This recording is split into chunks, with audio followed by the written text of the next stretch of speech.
नहीं, बिल्कुल ये बड़ा एक सिग्निफिकेंट और इम्पोर्टेंट विजिट है और ये हाईलाइट भी करता है कि इस वक्त जो पाकिस्तान की तमाम तर कोशिशें हैं कि किसी तरीके से डी एस्केलेशन होनी चाहिए। एटलीस्ट अगर अमेरिका, इसराइल और ईरान के दरमियान कोई तनाव कम नहीं होता तो कम से कम इस जो तनाज़े का एक और जो जाविया और जो एक एस्पेक्ट है वो ईरान का गल्फ कंट्रीज और पर्टिकुलरली जो सऊदी अरब के साथ जो मामलात खराब हुए हैं, क्योंकि ईरान ने जो जवाबी हमले किए हैं वहां पर गल्फ कंट्रीज में बेशतर वो कहते हैं कि जो मिलिट्री बेसेस हैं अमेरिका के उनको उन्होंने निशाना बनाया है, जिस पर ऑफ कोर्स जो गल्फ कंट्रीज हैं वो खुश नहीं है और पाकिस्तान के लिए एक बड़ी मुश्किल सूरत हाल है। इनफैक्ट ये बिल्कुल ऐसा ही है कि जैसे आप एक ऐसे एरिया से गुजर रहे हो जहां पर सिर्फ लैंड माइन्स हों और कोई भी एक गलत स्टेप जो है वो आपके लिए डिजास्टर्स हो सकता है। तो ये जो विजिट है और कल की जो टेलीफोन कॉल है ईरान के सदर के साथ भी, उसकी तमाम तक जो पाकिस्तान की कोशिश है और पाकिस्तान के इंटरेस्ट में भी है कि ये तनाज़ा एक तो तवालत में इख्तियार करे और अगर ये खत्म तनाज़ा नहीं भी होता तो कम से कम ईरान और जो गल्फ कंट्रीज हैं और सऊदी अरब की अगर हम बात करें खास करके, तो इनके दरमियान कम से कम मामलात ज्यादा खराब ना हो, क्योंकि अगर मामलात खराब होंगे तो पाकिस्तान के लिए मुश्किलात इसलिए बढ़ जाएंगी कि फिर किसी न किसी स्टेज के ऊपर हो सकता है कि पाकिस्तान को फिर एक पोजीशन भी लेनी पड़े, क्योंकि सऊदी अरब के साथ हमारा एक दिफाई मुआहदा है और ऑलरेडी हम ये इंडिकेशन दे चुके हैं कि हम इस मुश्किल घड़ी में सऊदी अरब के साथ हैं। लेकिन ये आसान नहीं होगा। ईरान हमारा हमसाया और पड़ोसी मुल्क है और इसलिए पाकिस्तान की जो ख्वाहिश है इस वक्त डिप्लोमेसी और बातचीत और मफाहमत के जरिए मामलात को हल किया जाए और ये जो विजिट है उसी की एक कड़ी है। कामरान, क्या ये कहना सही होगा कि इस पर्टिकुलर मामले में दोनों फरीक, ईरान और सऊदी अरब, ये बहुत अच्छी तरह समझते हैं कि इस कशीदगी को आगे बढ़ाने के रेप्रिकॉशंस जो हैं वो बहुत संगीन जो है वो हो सकते हैं, तो दोनों की तरफ से जरूर एक कोशिश नजर आएगी, एक उम्मीद नजर आएगी कि वो अपने इन मामलात को जो है वो कंटेन करें और इसको बढ़ने ना दें? देखें, इसमें मुख्तलिफ है। आई थिंक ईरान की अगर आप बात करें, उनके जो नए सुप्रीम लीडर हैं उनका जो अभी पहला जो बयान सामने आया है तो उसमें तो उन्होंने इस बात का इंदिया दिया है कि वो जो उनके पड़ोसी ममालिक हैं वहां पर जो मिलिट्री बेसिस हैं उनके खिलाफ जो हमले हैं वो जारी रखेंगे। इसका मतलब है कि उनके रवैये में या उनकी पॉलिसी में तो कोई तब्दीली नहीं है। लेकिन जो ये गल्फ कंट्रीज हैं, सऊदी अरब है या जो बाकी ममालिक हैं, ये इसे अपनी टेरिटोरियल इंटेग्रिटी और सॉवरेनिटी के लिए एक बहुत बड़ा खतरा समझते हैं और उसकी वायलेशन समझते हैं। अब क्योंकि जो ये गल्फ कंट्रीज हैं, क्योंकि इनका तो सारा इन्हिसार इसी बात के ऊपर था कि वहां पे सेफ्टी और सिक्योरिटी थी, लेकिन ईरान के इन हमलों के नतीजे में वो गल्फ के अंदर जो एक sense of security, sense of safety था वो खत्म हो गया है और उसकी वजह से जाहिर है कि अभी तो सिर्फ हम ऑपरेशनल या मिलिट्री जो लॉसेज हैं उसकी बात कर रहे हैं, लेकिन उसकी जो फाइनेंशियल कॉस्ट है वो बहुत ह्यूज है। तो इस वक्त जो पोजीशंस हैं दो मसलन ईरान की और बाकी गल्फ कंट्रीज की, ईरान ये कहता है कि जो ये ममालिक हैं, मसलन जो मुसलमान ममालिक हैं या गल्फ कंट्रीज हैं, वो अमेरिका और इसराइल ने जो भी कार्रवाई की है या कार्रवाई कर रहे हैं उसके हवाले से एक वाज़े मौक़िफ़ लें। जबकि दूसरी तरफ जो गल्फ कंट्रीज हैं उनका ये कहना है कि हमारा इस जंग से कोई लेना देना नहीं है, तो ईरान को हमारे ऊपर इस तरीके से वो हमले नहीं करने चाहिए। तो इसलिए मेरे ख्याल में एक मुश्किल सूरत हाल है। पाकिस्तान ने पहले भी कोशिश की थी, कुछ उसमें शायद लगा था कि बेहतरी आ जाएगी, लेकिन उसके बावजूद हम देख रहे हैं कि ईरान की तरफ से जो इन गल्फ कंट्रीज के खिलाफ जो भी उनके अहदाफ हैं वो जारी हैं। इनफैक्ट ओमान जैसा मुल्क जिसने ईरान की मुश्किल सूरत हाल में मदद की, मीडिएशन भी करवाई, उन पर भी वो हमले कर रहे हैं। आज भी सलाला में वहां पर उनकी जो एक ऑयल फैसिलिटी थी उस पर हमला किया गया है। और इंटरेस्टिंगली इसके हवाले से आपसे कुछ देर पहले मैं एक इफ्तार डिनर पे था, तो वहां पर कुछ डिप्लोमेट जो इन्फ्लुएंशियल मुस्लिम कंट्री से जिनका ताल्लुक था, तो वो बहुत ज्यादा कंसर्न थे और उनका ये कहना था कि इसके हवाले से जो ईरान की जो अप्रोच है, आई थिंक ठीक है, पब्लिकली जो भी सिंपैथीज और जो शो कर रहे हैं तमाम ये कंट्रीज को एक कलेक्टिवली मैसेज ईरान को कन्वे करना होगा कि आपका झगड़ा अमेरिका और इसराइल के साथ है, लेकिन नुकसान आप हमें पहुंचा रहे हैं, तो ये वाली पॉलिसी जो है वो सस्टेनेबल नहीं है। जी कामरान, बहुत शुक्रिया आपने हमें ज्वाइन किया। जब इनकी प्राइम मिनिस्टर पाकिस्तान की बात हुई है, उनसे ईरानी प्रेसिडेंट से हुई है, तो उन्होंने 3 शराइत इनके सामने रखी हैं कि ठीक है ये 3 शराइत जो हैं आप पूरी करें। उनका यही था कि एक तो हमारे हकूक तस्लीम किए जाएँ, उनका नुकसान जो है उसको इंश्योर किया जाए कि कंपनसेशन की जाए ईरान को, प्लस उनका यह कहना था कि आइंदा के लिए ज़मानत दी जाए कि हम पे अटैक नहीं होगा। अब क्या समझते हैं, पाकिस्तान इस पोजीशन में है ये तीनों गारंटीज या ये कंपनसेशन, ऐनी हकूक या फ्यूचर के अटैक ना हो उनको दे सके, और अगर पाकिस्तान ये नहीं अरेंज कर सकता तो फिर क्या देखा जाए, ईरान और पाकिस्तान कहाँ खड़े होंगे? देखें, जब कोई मुज़ाकरात होते हैं या इस तरह के हालत जंग में होते हैं, एक तो कोई भी जो फरीक होता है वो मैक्सिमम पोजीशन से स्टार्ट करता है। तो इसका ये मतलब नहीं कि जो 3 शराइत उन्होंने रखी हैं तो कल मनवान उन्हीं के ऊपर अमल दरामद होगा। अब जो शराइत उन्होंने रखी हैं, जाहिर है कि एक जो कि हमें जो नुकसानात हुए हैं वो पे करें, तो उस पर ऑलरेडी जो रिएक्शन आ रहा था ट्रंप को अच्छी तरह से आप जानते हैं, ये सवाल ही पैदा नहीं होता कि वो उस तरह के जो अगर नुकसानात हैं कि इस चीज पे वो अग्री करें कि वो तो $1 वो तो किसी को $1 भी नहीं देते, वो ले लेते हैं लेकिन देते किसी को नहीं है, ये तो सब जानते हैं हम जी। और इससे ख्याल है उससे अंदाजा ये होता है कि शायद जाहिर है कि जब आप मामलात, इससे मुझे ये अंदाजा होता है कि जब कोई भी दोस्त मुल्क या इंडिविजुअली भी अगर आप देखें, जब कुछ लड़ाई झगड़ा होता है, अगर आपने दोस्ती नहीं करनी तो आप शराइत ही ऐसी रख देते हैं कि जिस पर शायद अमल दरामद करना मुमकिन नहीं है, मुश्किल हो जाए। मेरा ख्याल है कि पाकिस्तान की जो इस वक्त कोशिश है, जैसे मैं कह रहा था, वो ये नहीं है कि ब्रॉडर अमेरिका और इजराइल और ईरान के दरमियान, वो तो शायद मेरे ख्याल में हमारे पास से गेम बाहर है। पाकिस्तान की सिर्फ और सिर्फ इस वक्त ये कोशिश है कम से कम ईरान और जो गल्फ कंट्रीज के दरमियान ये तनाजा बढ़ता जा रहा है, उसमें पाकिस्तान अपना एक रोल प्ले करे, और उसके लिए कुछ गारंटीज में भी पॉसिबल है कि दोनों तरफ से वो हो सकती हैं कि सऊदी अरब भी कुछ एश्योरेंसेस दे दे ईरान को, और ईरान इन रिटर्न कहे कि ठीक है अगर कोई गारंटीज होती हैं तो फिर हम उनके खिलाफ कार्रवाई ना करें। क्योंकि पाकिस्तान का इस वक्त जो सबसे बड़ा प्रॉब्लम है वो यही है कि हम फंसे हुए हैं 2 ब्लॉक्स के, यानी कि ईरान और दूसरी तरफ गल्फ कंट्रीज में। इनफैक्ट कल अगर आप देखें तो यूएन सिक्योरिटी काउंसिल में जो 2 करारदादें आई थी, एक ईरान के खिलाफ थी और एक अमेरिका के खिलाफ थी। वो अमेरिका और इसराइल के खिलाफ वाली तो वीटो कर दी, वो अप्रूव नहीं हुई, लेकिन जो ईरान के खिलाफ थी वो जाहिर है कि मंजूर हुई है। 13 कंट्रीज ने जो यूएन सिक्योरिटी काउंसिल के थे वो इसके हक में उन्होंने वोट दिया। रशिया और चाइना ने सरप्राइजिंगली अब्सटेन किया। अब पाकिस्तान में लोग तनकीद कर रहे हैं कि जी पाकिस्तान ने क्यों आखिर उस रेजोल्यूशन के हक में वोट दिया है। अब सवाल यह है कि रशिया और चीन जैसे जो मुल्क हैं जो वीटो करते थे, उन्होंने वीटो नहीं किया, और जब जिसके पास वीटो पावर हो जब वीटो नहीं करता तो आम अल्फाज में यही समझा जाता है कि उसने खामोशी से उस स्टेप को सपोर्ट किया है। तो इससे आप अंदाजा करें कि, और फिर इस रेजोल्यूशन को कोई 135 कंट्रीज ने को स्पॉन्सर किया, जो यूएन की तारीख में इससे पहले कभी नहीं हुआ। तो इससे भी आप अंदाजा कर सकते हैं कि इंटरनेशनल कम्युनिटी, वो अमेरिका का असर रसूख हो, बाकी गल्फ कंट्रीज के असरात हों, कितना ज्यादा इस वक्त जो डिप्लोमेटिकली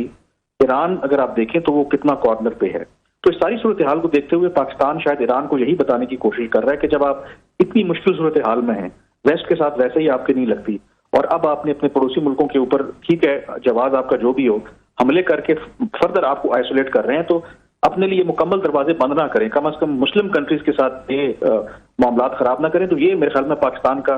मैसेज ईरान को है, हम कन्विंस करने की कोशिश कर रहे हैं, और अगर कोई उस तरह से एश्योरेंस मिल जाती है तो आई एम श्योर कि फिर सऊदी अरब और बाकी कंट्रीज को भी फिर पाकिस्तान कन्विंस कर सकता है कि वो इस जंग से बाहर ही रहें, यानी कि बराह रास्त उसमें शामिल ना हो। क्विकली एक चीज, क्योंकि अभी तक अगर आप देखें जो ये गल्फ कंट्रीज हैं, इन्होंने जो भी मेजर्स लिए हैं वो डिफेंसिव हैं, यानी कि जो मिसाइल ड्रोन्स वगैरह ईरान से आ रहे हैं तो उसको इंटरसेप्ट कर रहे हैं। अभी तक उन्होंने रिटेलिएशन नहीं की। तो इमेजिन करें कि अगर ये जो गल्फ कंट्रीज हैं इन्होंने रिटेलिएशन करना शुरू कर दी तो यकीनी तौर पर फिर तो इस जंग का जो दायरा कार है वो बहुत वसी पैमाने पर बढ़ जाएगा। अच्छा, जब इस वक्त हमारे प्राइम मिनिस्टर को बताया गया है कि क्राउन प्रिंस जो है उन्होंने बुलाया है इमरजेंसी मीटिंग के लिए, तो आप क्योंकि ये तमाम मामला को बड़े करीब से देखते हैं, फॉरेन अफेयर्स को आपने देखा है, आप हमारे डिफेंस से रिलेटेड रिपोर्टिंग करते हैं, थोड़ी सी बंदे की रीडिंग हो जाती है, आपका क्या ख्याल है? पाकिस्तान उनको कन्विंस करने की कोशिश कर रहा होगा कि जितनी भी आप पे अटैक हों या आपको आके प्रवोक किया जाए, आपने प्रवोक नहीं होना, जो अब तक हमने 10-12 दिनों में देखा है कि आपने एक रेस्ट्रेंट का मुजाहरा किया, इसी तरीके से रहें, या आप समझते हैं कि सऊदी अरेबिया पाकिस्तान को कन्विंस कर रहा होगा जनाब आपका हमारे साथ डिफेंस का वो है, अब हमने 10-12 दिन तो हमने रेस्ट्रेंट शो की हैं, लेकिन वो ईरानियन जो है हमारे इस ये मैसेज को शायद हमारी वीकनेस समझ रहे हैं, लिहाजा आप आएँ और हमारे साथ खड़े हों। आप क्या समझते हैं कि कौन किसको कन्विंस करेगा? मतलब शहबाज शरीफ साहब करेंगे कि फर्दर रेस्ट्रेंट दिखाएं, या वहां पे MBS साहब कहेंगे कि नहीं काफी हो गया, अब आप आए और हमारे साथ खड़े होकर जो आप अभी बात कह रहे थे पोजीशन में? देखिए, जो पाकिस्तान का, बिल्कुल आप ठीक कह रहे हैं कि पाकिस्तान तो यही चाहता है कि ये मामलात उस तरफ ना जाएं जहां पर हमें मिलिटरीली इसके अंदर इन्वॉल्व होना पड़े या किसी एक फरीक का साथ देना पड़े। लेकिन yes, on the other hand जो सऊदी अरब है या बाकी गल्फ कंट्रीज हैं, वो तो उनको तो हर तरह की मदद इस वक्त चाहिए। इसमें एक सिर्फ इम्पोर्टेंट कैच है कि सऊदी अरब किस तरह की मदद पाकिस्तान से चाहता है। देखें, सऊदी अरब अभी तक या जो बाकी गल्फ कंट्रीज हैं, जैसे मैंने कहा कि वो जो ईरान की तरफ से मिसाइल और ड्रोन आ रहे हैं उनको इंटरसेप्ट कर रहे हैं, अभी तक उन्होंने ये फैसला नहीं किया क्या हमने रिटेलिएट करना है। अगर तो लेट्स से कि सऊदी अरब ये कल फैसला करता है कि अब हम इसका जवाब देंगे, हम भी जवाब में ड्रोन और मिसाइल वगैरह ईरान पर दागेंगे, उस सूरत में मुझे लगता है कि फिर पाकिस्तान की तरफ से एक एक्सपेक्टेशन होगी सऊदी अरब की कि आप हमारी मदद करें, आप हमें सपोर्ट करें। रही बात ड्रोन्स को रोकना या वो चीजें करना, मेरे ख्याल में उसकी ऑलरेडी हम कंसल्ट कर रहे होंगे, या जो मिलिट्री लेवल के ऊपर हम क्या एडवाइस कर सकते हैं, या एडिशनल ट्रुथ जो है वहां पर जो सिक्योरिटी के लिए जो कमरान ये बताइएगा, सॉरी आपकी बात का तो हम पाकिस्तान दे सकते हैं। मैं सॉरी आपकी बात कर रहा हूँ, जितना इस वक्त अमेरिकन और इसराइल की तरफ से बम्बार्डमेंट की गई और जितनी तबाही बर्बादी हमें नजर आई है, सऊदीज और मजीद क्या कर सकते हैं? पाकिस्तान मजीद खुदा न खास्ता इस सूरत हाल में क्या कर सकता है? उनके पास उससे ज्यादा बड़ा असला वेपन्स तो वो नहीं है जितने अमेरिकन या इसराइल के पास है, और प्लस उनके सऊदी अरेबिया के अपने पास भी बहुत बड़ा अमेरिकन मतलब असला आज का नहीं है, बड़े पुराने उसके है, उनको हमेशा मिलती रही है, अमेरिकन एड मिलती रही है, अमेरिकन या उन्होंने वहाँ पे जो वेपन्स लिए हैं, तो वो फर्दर क्या उसमें रिटेलिएट कर सकते हैं और क्या दूसरे लफ्जों में क्या बड़ा नुकसान दे सकते हैं जो अमेरिकन या इसराइल नहीं दे सके अब तक? देखें, उसमें जो सबसे इंपॉर्टेंट चीज है, एक तो है शॉर्ट टर्म के लिए जाहिर है कि अगर पाकिस्तान न्यूक्लियर कंट्री और एक पोजीशन लेता है तो मकसद इस वक्त डिटर करना है, यानी कि सऊदी अरब की यही है कि कम से कम ईरान की तरफ से हमले बंद होने चाहिए। यानी कि अगर पाकिस्तान की तरफ से कोई इस तरह का या कोई एक मैसेज जाता है तो वो डिटर हो जाते हैं, ईरान फर्दर अटैक नहीं करता, तो वो कामयाबी एक। नंबर 2, इस लड़ाई और इस जंग के नतीजे में अब आप देखेंगे कि फ्यूचर में बहुत ज्यादा, पहले अगर ढके छुपे अल्फाज में चीजें हो रही थी तो अलायंसेस बनेंगे और वो ईरान के खिलाफ बनेंगे, ये आप याद रखें बात, क्योंकि ये चीज अब ओपन हो गई है। और उसमें इन द लॉन्ग रन, क्योंकि पहले तो ये गल्फ कंट्रीज अपनी जो सिक्योरिटी और दिफा जो है ज्यादातर वेस्टर्न और अमेरिका के हवाले किया हुआ था, मेरे ख्याल में पोस्ट वॉर जो है उसमें पाकिस्तान की जो इंपॉर्टेंस है वो पहले से कहीं ज्यादा बढ़ जाएगी। तो एक शॉर्ट टर्म में तो मैंने आपको बताया कि इमीडिएटली डिटर करने के लिए, लॉन्ग टर्म के लिए आई थिंक अब ये कंट्रीज दोबारा ईरान को वो मौका नहीं देंगी कि इस तरीके का वो हमारे खिलाफ कार्रवाई करें, they will be better prepared. अच्छा, ये मुझे बताएं, कॉन्टेक्स्ट के अंदर पाकिस्तान की जो इंपॉर्टेंस है वो डिस्कशन हो रही होगी। मैं क्विकली आपको एक बड़ी अहम मैं बात बताने लगा हूँ। हम पब्लिकली तो बहुत सी चीजें हो रही हैं, जो मेरी सेंस है, कुछ लोगों से जो रीजन के जो मुस्लिम कंट्रीज हैं उनसे जो बात हुई है, पब्लिकली हम जो मर्जी कहते रहें, जो रीजन के अंदर विद इन द सेंस इस वक्त सेंस है, उनको जो सबसे बड़ा ईरान से खतरा है, क्योंकि कुछ लोग कह रहे हैं क्योंकि ईरान अभी तक होल्ड किया हुआ है, यानी कि रजीम अगर बचता है, और आप सोचें कि जिस तरह अफगान तालिबान की वो कहते हैं, मिसाल देते हैं कि ये पासदाराने इनकलाब हैं, सम और दी अदर वो सर्वाइव कर जाते हैं, तो सबसे बड़ा खतरा है पूरे रीजन को कि ये तो इम्बोल्डन हो जाएंगे कि देखें जी, जिस तरह अफगान तालिबान कहते हैं कि हमने अमेरिका को शिकस्त दे दी है, तो सबसे बड़ा कंसर्न इस वक्त गल्फ कंट्रीज का यही है, भाई ये तो ईरान हमारे लिए तो फिर बहुत बड़ा प्रॉब्लम क्रिएट करेगा। उसको रोकने के लिए भी कोशिश हो रही है कि शायद कलेक्टिवली ईरान को एक मैसेज कन्वे किया जाए कि ठीक है, आपका झगड़ा अमेरिका और इजराइल के साथ है, लेकिन आपने पूरे रीजन को अगर आप इस तरह से आग लगाएंगे, इस तरह से मामलात नहीं चलेंगे। तो मेरी जो सेंस है इस वक्त एक खामोशी के साथ एक अलायंस जिसमें पाकिस्तान है, तुर्की है, सऊदी अरब वगैरह, शायद कलेक्टिवली मिलिटरीली कलेक्टिवली एक स्ट्रॉन्ग मैसेज जो है वो ईरान को कन्वे किया जाएगा कि इस तरीके से मामलात नहीं चलेंगे, क्योंकि आपकी ये अप्रोच है कि वो जिस तरह पंजाबी में कहते हैं कि ना खेडांगे ना खेडन देंगे, मतलब हम खुद तो डूब रहे हैं तो आपको भी हम ले डूबेंगे, जिस तरह बाकी चीजें। तो ये अनपॉपुलर व्यू होगा, क्योंकि हम जरा लगी लिप की बातें करते हैं कि जी जो मुस्लिम ब्रदर, और वो वैसे भी हमारे यहाँ थोड़ी सी रिस्ट्रिक्शंस भी हैं, बट मैं रियल पॉलिटिक्स आपको बताऊं तो हालात उस नहज पर जा रहे हैं कि ईरान के बारे में जो सस्पिशन है विद इन दी जो मुस्लिम ब्लॉक है वो बहुत ज्यादा पहले भी था और बहुत ज्यादा बढ़ गया, और बहुत ज्यादा उनको अब सिक्योरिटी कंसर्न्स हैं इस सारी सूरत हाल को लेकर के, और उसको काउंटर करना चाहते हैं। और ये जो विजिट है प्राइम मिनिस्टर का, ये उसी सिलसिले में भी इसको आपको देखना चाहिए। अच्छा, बड़े आपने अहम बातें आपने बताई हैं, बल्कि नई खबर है, नया एनालिसिस है जो आप बता रहे हैं, जो रैशनल भी लग रहा है। क्या आप ये समझते हैं कि ईरान भी शायद यही चाहता है कि गल्फ स्टेट्स हों, स्पेशली सऊदी अरेबिया हो, ये दोबारा रिटेलिएट करें, ईरान पे अटैक करें, ताकि ईरानियंस लोग भी, हुकूमत भी, जो ऑलरेडी वो अंडर अटैक हैं फ्राम इजराइल एंड अमेरिका, और बड़ी कैजुअल्टीज हुई हैं वहाँ पे, बच्चे भी हमने देखे 200 बेचारी वो स्कूल की बच्चियाँ जिस तरीके की उनकी फुटेज सामने, वेरी टेरिबल, हार्ट ब्रेकिंग। तो ईरान भी दुनिया को, मुस्लिम दुनिया को फिर काल को ये बता सके और वहाँ के वो रियासतों में ये भी अनरेस्ट हो सके कि ये देखें कि हमारे ऊपर यहाँ पे ये अमेरिकन और इजरायली जो हैं वो भी अटैक कर रहे थे, अब ये मुस्लिम ममालिक भी उन्हीं के साथ मिल के, इजराइल और अमेरिका के साथ मिलकर ये भी हम पे अटैक कर रहे हैं। तो हम समझते हैं कि ईरान चाहता है कि उन पर गल्फ स्टेट्स जो हैं रिटेलिएट करें, लेकिन अब तक वेरी वाइजली उन्होंने रेस्ट्रेंट का मुजाहरा किया है। अदरवाइज ईरानियन जो हैं वो शायद इस बात को वेलकम करेंगे, शायद वेरी कीन भी होंगे कि अब तक वो क्यों रिटेलिएट नहीं कर ले, ताकि खुद को विक्टिम के तौर पर वो पेश करा। ऑलरेडी वो विक्टिम है उसके इजराइल अमेरिका के, अब वो कहेंगे देखा कि ये हमारे मुसलमान ममालिक जो हैं ये भी उनके साथ मिल गए हैं। ये जो सबसे इंपॉर्टेंट नुकता है, ये बिल्कुल बात दुरुस्त है और यही सबसे बड़ी वजह है कि ये जो डायलेमा है इस वक्त जो गल्फ कंट्रीज हैं, कि अगर वो अपने दिफा में कोई कार्रवाई करते हैं तो जो पब्लिक इमेज है, ये जो नैरेटिव है वो क्या जाएगा कि देखें ये जो मुसलमान ममालिक हैं ये मिल गए हैं इजराइल और अमेरिका के साथ और एक मुसलमान मुल्क के खिलाफ, और एक ऐसा मुसलमान मुल्क जो फलस्तीनियों के लिए आवाज उठाता है, जो अपने हकूक के लिए लड़ रहा है, उसके खिलाफ लड़ रहे हैं। शायद उसी जो ये ग्रे एरिया है उसका कहीं ना कहीं ईरान को भी उस चीज का अंदाजा है, और यही जो मेरे ख्याल में पाकिस्तान भी और जो गल्फ कंट्रीज हैं यही समझाने की कोशिश कर रहे हैं कि हम इस जंग में नहीं शामिल होना चाहते, क्योंकि उसकी ह्यूज इम्प्लीकेशंस हैं। तो इसलिए मैं कह रहा हूं कि सम और दी अदर, अगर ये वाला फेज गुजरता है, लेकिन ये इसका ये मतलब नहीं है कि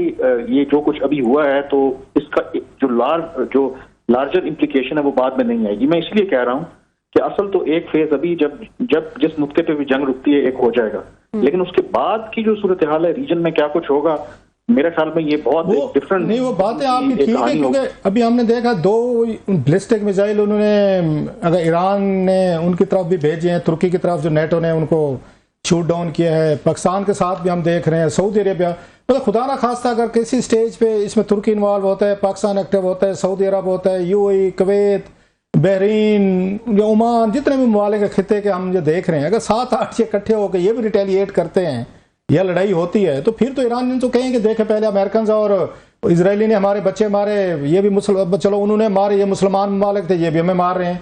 तो that would be very difficult situation in मुसलमान मुल्कों के लिए, चाहे कितना भी वो कहे हैं कि we are under attack from Iran. तो आम पब्लिक तो यही समझे कि देखा ईरान अकेला था और उसके साथ बाकी तो बेचारों को मार ही रहे थे, ये भी 8-10 मिल गए मारने में।